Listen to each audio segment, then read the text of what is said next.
चुनाव आयोग के ऊपर जो आरोप लग रहे हैं एसआईआर को लेकर और सुप्रीम कोर्ट से जो फटकार उसको लगी है, निश्चित तौर पर इसी मुद्दे पर वो बातचीत करना चाह रहा है।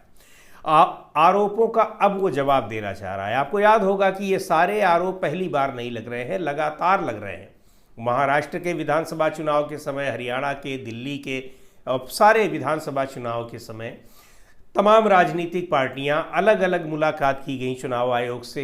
पूरा का पूरा गठबंधन जाकर मिल रहा है, लेकिन एक लाइन में खारिज कर देता है चुनाव आयोग कि सब झूठ बोल रहे हैं।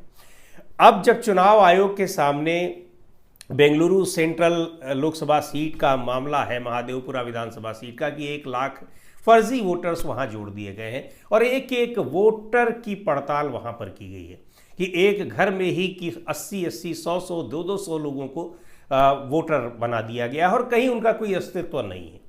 तो अब इस पर तथ्यों और प्रमाणों के साथ जब विपक्ष लेकर आया है तो उसकी हालत हो गई है खराब।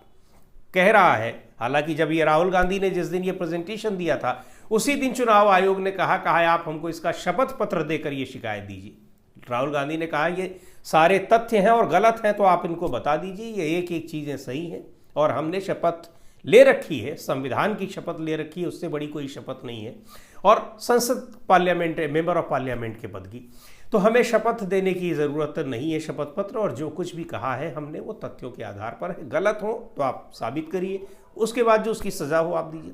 लेकिन कहीं से कोई उसका जवाब उसके बाद चुनाव आयोग का नहीं आया है। पर एसआईआर को लेकर जो तमाम याचिकाएं हैं सुप्रीम कोर्ट में, उन पर सुनवाई के दौरान सुप्रीम कोर्ट ने कहा कि जिन 65 लाख लोगों को आपने बाहर किया है मतदाता सूची से, उनका पूरा विवरण आप दीजिए और मंगलवार तक आपको इस पूरा ब्यौरा जो है वो देना है। मंगलवार तक आप इसको दीजिए और उसके बाद 22 अगस्त को यानी शुक्रवार को दोबारा उस पर सुनवाई होगी।